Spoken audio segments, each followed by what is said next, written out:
So we all know, all of us here, hopefully know, that the main heat-producing components of a PC, the CPU and the GPU, have some slight differences between their mobile and desktop variations. You might buy a gaming notebook with an Intel Core i7-7700 and a GeForce GTX 1070, like the MSI GT73 here, but find that its performance doesn't quite match up to your desktop PC that's supposed to have the same components. While your friends will find that you're a lucky son of a gun to have a desktop and a gaming laptop with specs that good. But how big is the difference between mobile and desktop processors, and why do we see that disparity? That's what this video...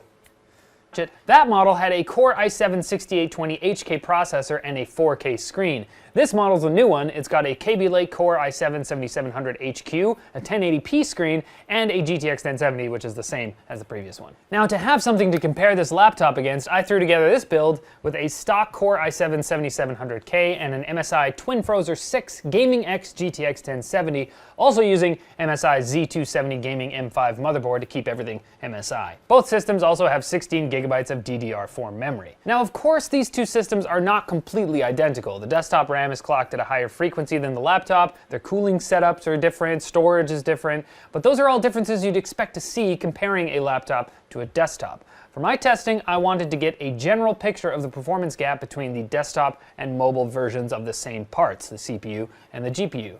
Now, I know you guys love benchmarks, and who doesn't? But before we get to those, I need to prime your brains to understand why we're going to see a difference in performance. Now, the main things distinguishing laptop processors from desktop processors are power draw and performance. This is because a notebook has to take all the parts that make up a computer and shrink them down into a confined space where heat can build up quickly. But in a desktop tower, you've got plenty of space for good airflow to moderate temperature, and you've got room for a big old internal power supply so you can get enough juice to pump it up.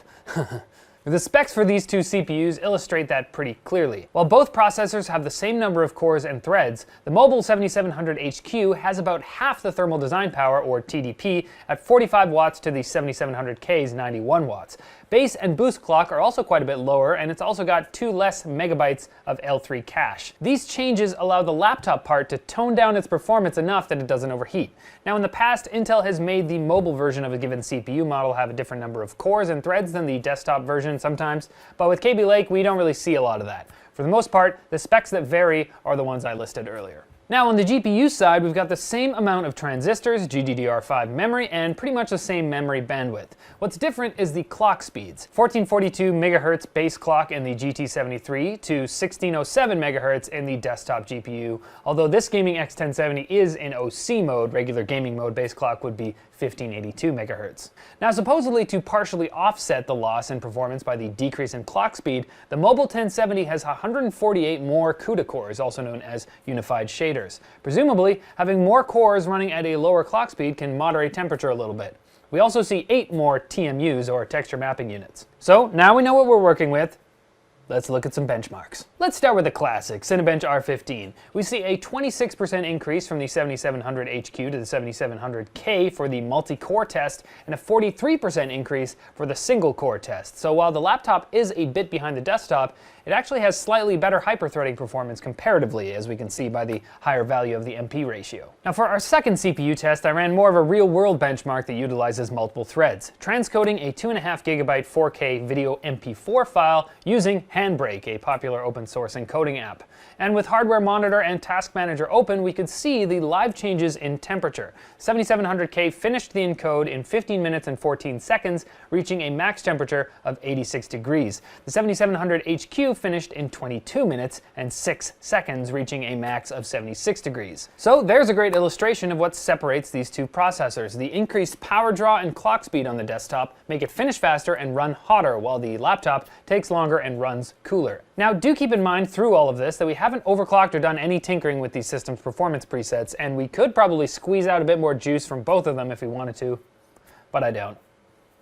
So, On to the GPU tests. I ran TimeSpy and Firestrike Ultra in 3D Mark, the built-in benchmarks from Ashes of the Singularity and GTA 5, and got some actual gameplay benchmarks in Overwatch and The Witcher 3. In Ashes, GTA 5, and The Witcher 3, we saw around a 10 FPS boost on the desktop GTX 1070. Overwatch got an over 25 FPS boost on desktop running at ultra settings. The rest of the benchmarks were on high settings with VSync off. And in the 3D Mark tests, we got around a 600-point boost in score. There's not much to say about these, except it is interesting to see the real-world performance difference resulting from the slightly toned-down specs. All told, it's a decent but not a ridiculously large difference, and that's because of a number of factors. First, the GT73 has excellent cooling for a laptop. There's a reason it's called the Titan.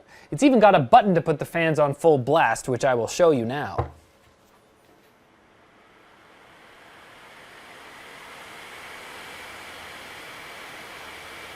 Woo!